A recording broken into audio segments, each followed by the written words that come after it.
Kami menjelmakan Yesus di dalam kehidupan kami melalui perbuatan kami, melalui sikap kami, tutur kata kami, keputusan-keputusan yang kami ambil, bahkan di dalam emosi dan kehendak kami. Banyak orang boleh melihat sungguh kami semua adalah murid Kristus. Berkati kami semua, jemaat-Mu yang boleh datang beribadah pada pagi hari ini, baik kami yang ada di gedung gereja ini ataupun kami yang ada di rumah masing-masing. Engkau berkati kami dengan kuasa Roh Kudus-Mu untuk diberikan pencerahan. Kami mengerti firman Tuhan yang kami baca, kami renungkan, serta melakukannya dalam kehidupan kami setiap hari, sehingga iman kami terus bertumbuh makin kuat, makin teguh, makin kokoh di tengah dunia yang semakin gelap ini. Berkati kami semua sebagai anak-anak terang yang terus memancarkan terang Kristus di dalam hidup kami. Di dalam nama Tuhan Yesus kami berdoa. Amin. Shalom Bapak Ibu Saudara sekalian. Sungguh kita mengucap syukur kita boleh beribadah bersama-sama pada pagi hari ini. Dan tema kita hari ini adalah kokoh dalam gelap. Kokoh dalam gelap. Bagian firman Tuhan yang menjadi perenungan kita pada pagi hari ini diambil dari 2 Petrus pasal yang pertama ayat ketiga hingga ke-11. 2 Petrus pasal yang pertama ayat yang ketiga hingga ke-11, saya akan membacakan untuk Bapak, Ibu, dan saudara-saudara sekalian. Demikian firman Tuhan. Karena kuasa ilahinya telah menganugerahkan kepada kita segala sesuatu yang berguna untuk hidup yang saleh oleh pengenalan kita akan Dia yang telah memanggil kita oleh kuasanya yang mulia dan ajaib. Dengan jalan itu, Ia telah menganugerahkan kepada kita janji-janji yang berharga dan yang sangat besar, supaya olehnya kamu boleh mengambil bagian dalam kodrat ilahi dan luput dari hawa nafsu duniawi yang membinasakan dunia. Justru karena itu, kamu harus dengan sungguh-sungguh berusaha untuk menambahkan kepada imanmu kebajikan, dan kepada kebajikan pengetahuan, dan kepada pengetahuan penguasaan diri, kepada penguasaan diri ketekunan, dan kepada ketekunan kesalehan, dan kepada kesalehan kasih akan saudara-saudara, dan kepada kasih akan saudara-saudara kasih akan semua orang. Sebab apabila semuanya itu ada padamu dengan berlimpah-limpah, kamu akan dibuatnya menjadi giat dan berhasil dalam pengenalanmu akan Yesus Kristus Tuhan kita. Tetapi barang siapa tidak memiliki semuanya itu, ia menjadi buta dan picik, karena ia lupa bahwa dosa-dosanya yang dahulu telah dihapuskan. Karena itu saudara-saudaraku, berusahalah sungguh-sungguh supaya panggilan dan pilihanmu makin teguh. Sebab jikalau kamu melakukannya, kamu tidak akan pernah tersandung. Dengan demikian, kepada kamu akan dikaruniakan hak penuh untuk memasuki kerajaan kekal, yaitu kerajaan Tuhan dan Juru Selamat kita, Yesus Kristus. Amin. Yang berbahagia adalah setiap kita yang membaca, merenungkan firman Tuhan siang dan malam, serta melakukannya dalam kehidupan kita hari demi hari. Jemaat yang kasih Tuhan, pada tahun 1945, ada seorang pemuda bernama Charles Stapleton yang dipakai oleh Tuhan secara luar biasa untuk membawa banyak jiwa datang kepada Yesus Kristus. Charles Stapleton, dia berkeliling, pergi ke satu kota, ke kota yang lain, mengadakan KKR, mengadakan kebaktian, kebangunan rohani bagi para pemuda. Youth for Christ, kaum muda bagi Kristus, itulah yang menjadi tujuan Charles Templeton mengadakan kebaktian demi kebaktian untuk membawa banyak jiwa datang kepada Yesus Kristus. Templeton seorang yang penuh dengan karisma. Dia kekuatan di dalam bernarasi, berkhotbah, bercerita, sehingga setiap orang yang mendengarkan khotbahnya begitu tergerak hati untuk menerima Yesus Kristus sebagai Tuhan dan Juru Selamat. Karena Youth for Christ itu, maka ada banyak pemudi di Amerika Serikat yang kemudian menyerahkan dirinya kepada Yesus Kristus, percaya kepada Yesus Kristus, beriman kepada Yesus Kristus sebagai Tuhan dan Juru Selamatnya. Templeton disebut sebagai pengkhotbah muda yang paling berbakat pada saat itu di Amerika Serikat. Inilah gereja di masa depan yang sanggup melakukan penginjilan yang membawa kepada banyak jiwa. Templeton menjadi populer karena dia memang sungguh punya karisma, punya kepandaian berkata-kata dan berkhotbah yang dapat menggerakkan hati setiap pendengarnya. Banyak penggemar, banyak orang yang tertarik untuk mendengar khotbah dari Templeton. Bahkan Templeton mendirikan sebuah gereja di mana dalam waktu yang singkat ada 1.200 jemaat yang beribadah setiap minggu di gereja di mana Templeton itu berkhotbah. Nama yang populer, nama yang besar, membuat dunia hiburan tertarik mengajak Templeton untuk terlibat di dalamnya. Pada saat itu, televisi bukanlah hal yang populer. Pada saat itu, tahun 1940-an, radiolah yang sedang populer.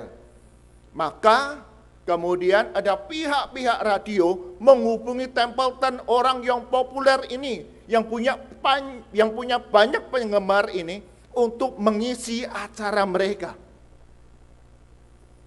Templeton tertarik dan mulai mencoba untuk kemudian tampil berbicara di radio.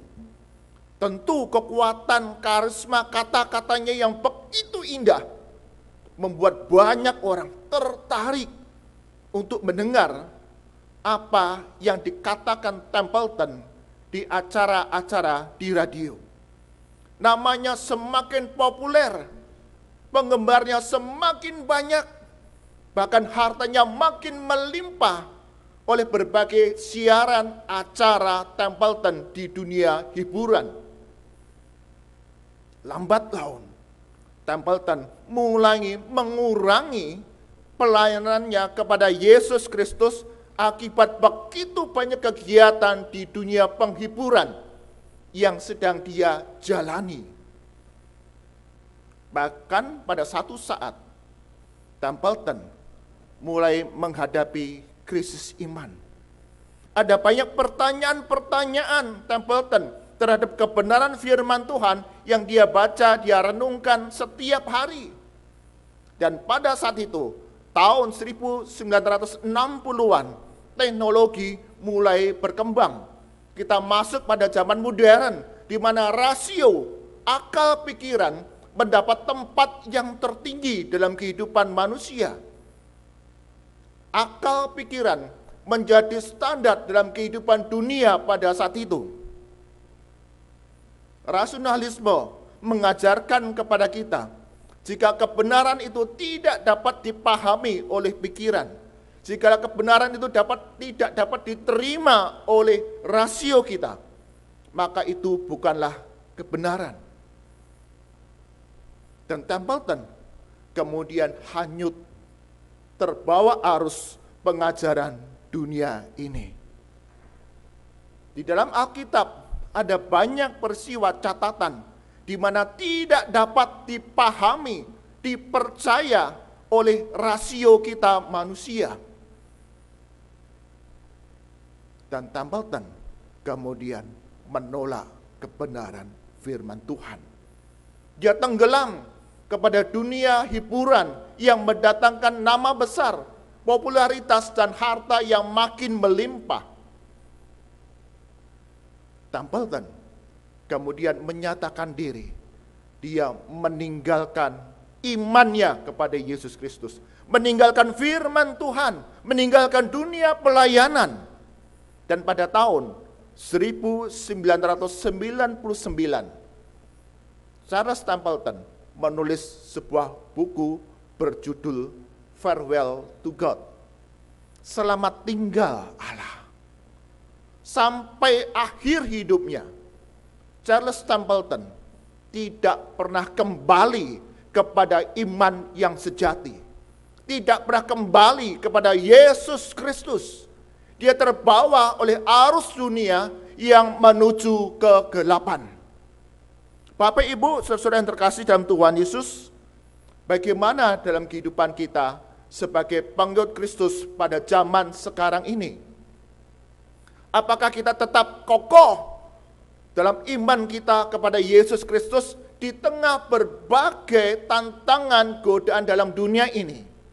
Atau kita lambat laun kita terbawa arus oleh dunia yang menuju kegelapan ini? Bagian firman Tuhan yang kita baca adalah surat Rasul Petrus kepada para pengikut Yesus Kristus, kepada murid-murid Yesus pada zaman gereja mula-mula. Jikalau pada surat Petrus yang pertama, surat 1 Petrus, Petrus berbicara tentang tantangan orang Kristen untuk mempertahankan iman mereka terhadap aniaya, terhadap penderitaan. Maka di dalam surat yang kedua ini, Petrus mengingatkan kepada murid-murid Kristus adanya tantangan ajaran-ajaran palsu, tantangan adanya arus dunia yang membawa mereka meninggalkan iman kepada Yesus Kristus. Petrus mengingatkan kepada orang Kristen untuk terus bertumbuh imannya di dalam Yesus Kristus. Kalau kamu tidak bertumbuh, maka akan kandas imanmu. Dikatakan buta dan picik, tidak dapat melihat, tidak dapat berbuat, tidak dapat melakukan apa-apa, mati terbawa arus oleh dunia ini. Jadi ibarat berenang, orang Kristen adalah berenang melawan arus sungai yang deras. Kita harus terus berenang, terus maju. Jikalau kita berhenti berenang, maka kita akan hanyut terbawa arus sungai. Dunia kita sekarang ini adalah dunia yang melawan Allah, dunia yang melawan kehendak Allah, dunia yang melawan kebenaran firman Tuhan. Dan anak-anak Tuhan, murid-murid Kristus, kita harus terus bergerak maju dalam iman kita, atau kita hanyut oleh kegelapan dunia ini. Bapak Ibu, saudara yang terkasih dalam Tuhan Yesus, pada zaman gereja mula-mula, kehidupan orang Kristen tidaklah mudah. Penyembahan berhala itu begitu nyata di dalam kehidupan hari demi hari. Hal yang biasa, hal yang wajar ada di semua daerah, terlebih di kota-kota besar. Kuil-kuil penyembahan berhala itu begitu besar dan begitu banyak masyarakat datang kepada mereka. Setelah melakukan penyembahan kepada dewa-dewa mereka, mereka juga melakukan perzinahan kepada perempuan-perempuan bakti. Dilakukan terang-terangan, tidak sembunyi-sembunyi. Itu hal yang biasa, hal yang wajar terjadi pada zaman itu. Dan tentu saja mereka mengajak murid-murid Kristus untuk ikut serta kepada mereka. Banyak orang melakukannya, banyak orang mengikutinya. Kenapa kamu tidak mau ikut? Demikian juga dalam kehidupan kita zaman sekarang ini. Ketika kita diajak, ayo ikut. Alah, sekali-sekali lah. Ya. Lama-lama kita menjadi sungkan. Dan kemudian mengatakan, ya wis lah, sekali ini aja. Aku ikut ajakanmu. Tetapi tidak sekali saja, tapi sekali-sekali. Sekali, besoknya sekali lagi, besoknya sekali lagi, besoknya sekali lagi. Dan Petrus mengingatkan itu kepada pengikut Kristus. Jangan sekali-kali kamu kemudian mengikuti hawa nafsu dunia ini. Pesta pora juga menjadi hal yang biasa pada zaman itu. Pada zaman abad pertama, tidak banyak kegiatan yang dapat kita kerjakan, kita lakukan, sama seperti zaman sekarang ini. Sehingga ada banyak waktu bagi mereka untuk berpesta pora.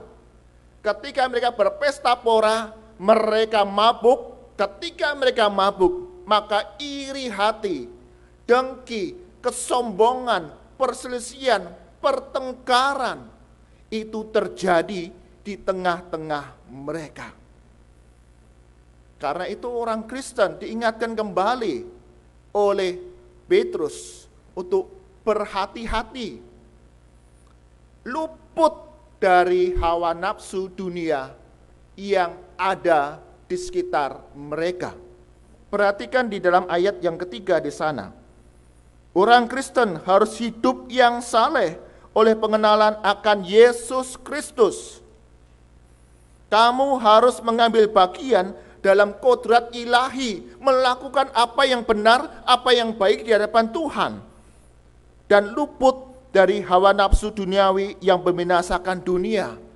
Sungguh mereka hidup di dalam tantangan yang tidak mudah. Ada gereja, guru palsu yang mengajarkan kepada mereka untuk hidup hanya untuk menyenangkan diri sendiri.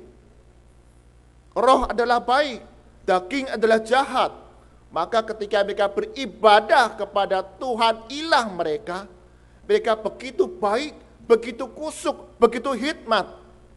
Tetapi ketika mereka kembali ke dalam dunia, hal yang wajar bagi mereka adalah memuaskan hawa nafsu kedagingan mereka setiap hari. Pengikut Kristus hidup di tengah dunia yang menuju kegelapan dan kebinasaan.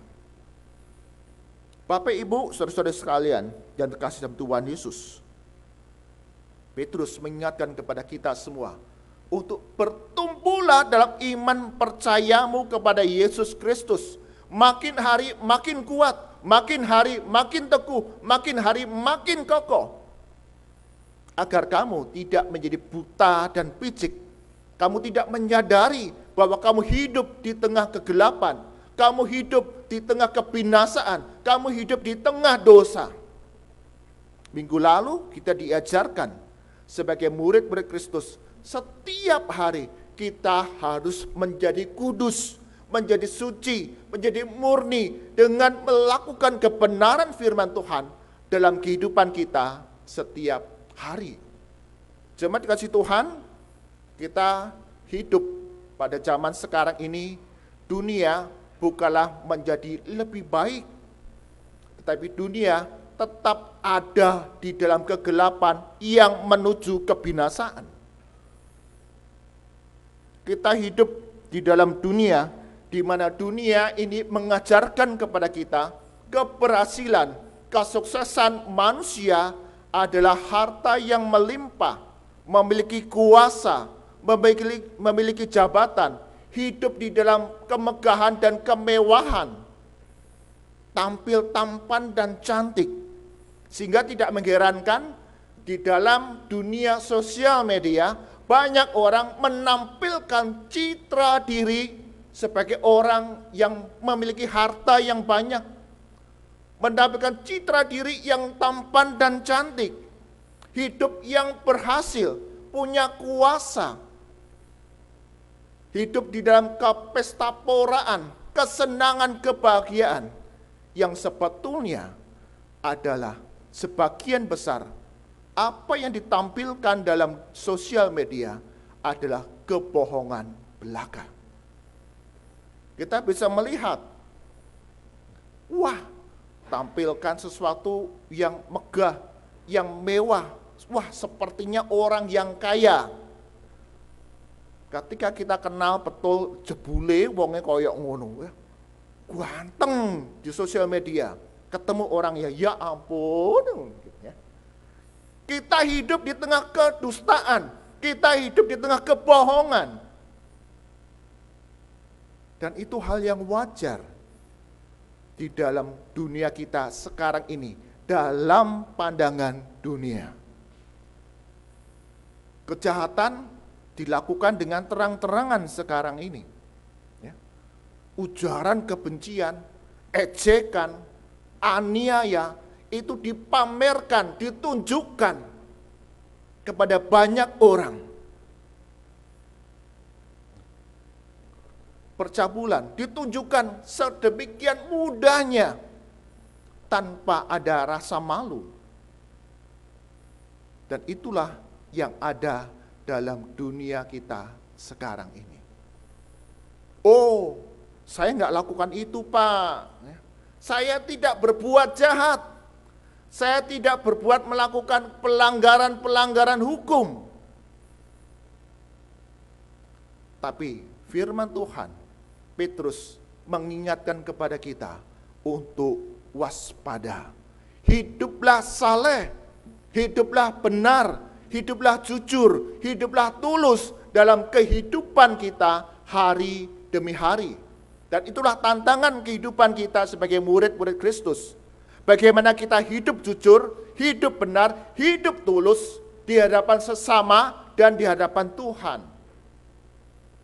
Tampillah dengan apa yang sesungguhnya jati diri kita sebagai murid Kristus. Ada seorang sahabat, orang Kristen.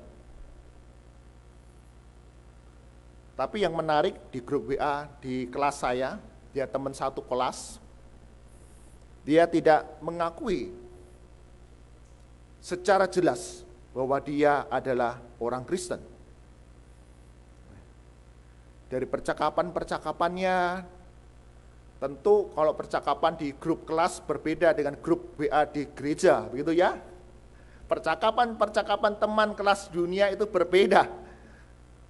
Saya tahu teman saya ada teman baik, ya, dia aktivis gereja, saya tahu betul. Ya. Tetapi tidak banyak teman yang tahu bahwa sahabat saya satu kelas ini adalah seorang pengurus gereja, tidak tahu. Tetapi kemudian saya ngikutin percakapan-percakapan di dalam grup kelas itu. Teman saya tidak menunjukkan jati dirinya sebagai orang Kristen. Ketika ada guyonan-guyonan yang menuju percabulan, diikuti. Ya, ditambah-tambahkan lagi di sana. Ya. Tapi begitu saya muncul, Pak Pendeta muncul, tenang. Pak Pendetanya muncul, langsung berubah postingan yang baik, yang benar. Bapak Ibu, saudara-saudara yang terkasih Tuhan Yesus, berhati-hati jikalau kita hidup khususnya di dalam dunia sosial media sekarang ini. Jangan kita menjadi ikut-ikutan dengan segala materi yang ditawarkan kepada kita. Tapi kita terus kokoh di dalam kebenaran firman Tuhan.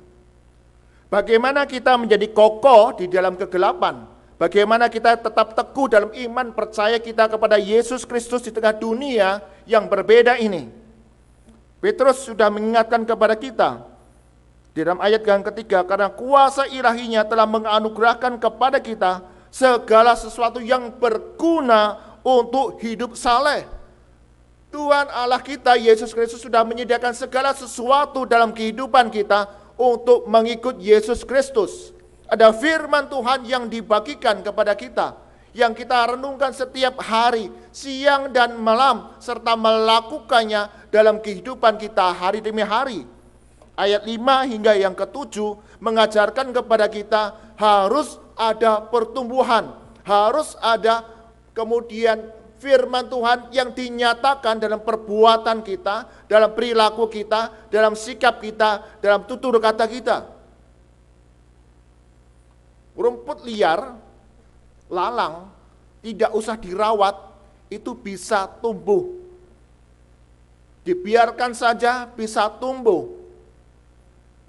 Tetapi bunga yang indah, bunga mawar misalnya, harus dirawat, harus disiram, harus diberi pupuk, harus dilakukan pemeliharaan yang seksama sehingga dapat tumbuh bunga yang harum, yang indah. Jika dibiarkan, maka rumput liar, lalang itu dapat menghimpit dan kemudian bunga yang indah ini bisa mati. Paulus ingatkan kepada kita, pergaulan yang buruk bisa merusak kebiasaan yang baik. Oleh karena itu, firman Tuhan, ibadah-ibadah, persekutuan-persekutuan menjadi salah satu alat bagaimana kita memelihara iman percaya kita kepada Yesus Kristus. Punya relasi yang dekat dengan Tuhan setiap hari. Itulah yang menolong kita, membantu kita punya iman yang makin teguh, makin kokoh dalam kehidupan kita setiap hari. Pada tanggal 1 Januari 2021, siang hari, ada seseorang yang kemudian WA kepada saya. Beberapa orang WA kepada saya. Hari itu memang ibadah buka tahun kita diadakan. Tetapi saya sempat membuka di YouTube, itu tidak muncul. Siang hari pun kemudian saya buka kok enggak muncul. Saya pikir nanti. Nah, ternyata beberapa orang punya pengalaman yang sama. Sudah live streaming, sudah selesai, tetapi tidak muncul di YouTube. Dan kemudian WA kepada saya. Ya. Pak Andi, kok ibadah buka tahunnya tidak diupload toh di YouTube? Loh, diupload kok. Cuma mungkin belum muncul, karena saya pun juga tidak menemukannya. Seorang yang tinggal di luar kota, beberapa orang yang tinggal di luar kota, bukan jemaat GKM Kenari, tanya, kok enggak ada itu ibadah awal tahun? Dalam beberapa kesempatan, saya terlewat untuk mengirimkan beberapa link ibadah doa pagi kepada beberapa pribadi. Saya lupa dan terlewat. Pagi-pagi sekali, pukul 4, pukul 5, WA masuk kepada saya. Linknya mana Pak Andi doa pagi? Kok enggak ada?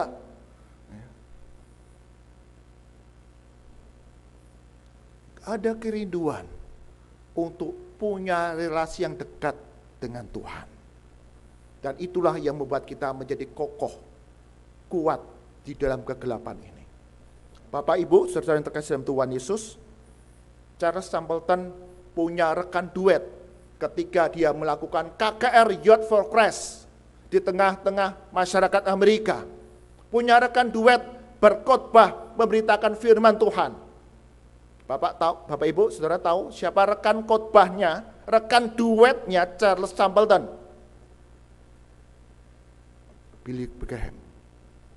Bapak Billy Graham adalah rekan khotbah, rekan duet dan memberitakan firman Tuhan dalam rangkaian KKR yang diadakan oleh Charles Stapleton. Billy Graham punya tantangan yang sama. Punya popularitas, punya banyak penggemar, orang yang punya karisma, juga digoda untuk terlibat dalam dunia hiburan. Tapi Billy Graham katakan tidak. Billy Graham juga punya krisis iman dalam kehidupannya. Ada pertanyaan-pertanyaan terhadap kebenaran firman Tuhan. tentang rasio. Tetapi Billy Graham mengatakan, aku menaklukkan segala pikiranku, rasioku kepada kebenaran firman Tuhan, kepada Yesus Kristus. Karena itu, Billy Graham adalah salah satu tokoh yang paling berpengaruh di Amerika Serikat, melebihi dari Paus Yohanes. Karena Billy Graham punya relasi yang dekat dengan Tuhan. Dia tahu apa yang baik, apa yang benar. Dia menjadi salah satu tokoh yang anti teori evolusi, yang melawan aborsi, yang melawan pernikahan sejenis. Meskipun beberapa negara bagian melegalkannya, Billy Graham selalu menyerukan, tidak benar, tidak sesuai firman Tuhan. Dan itulah dunia yang gelap, yang harus kita lawan, yang harus kita hidupi dalam kehidupan kita hari demi hari. Karena itu, berjuanglah untuk kokoh dalam kegelapan. Bagi mereka yang setia, dikatakan kepada kita, dikaruniakan hak penuh untuk masuk kerajaan Tuhan sebagai hamba Tuhan yang setia. Amin. Mari kita berdoa.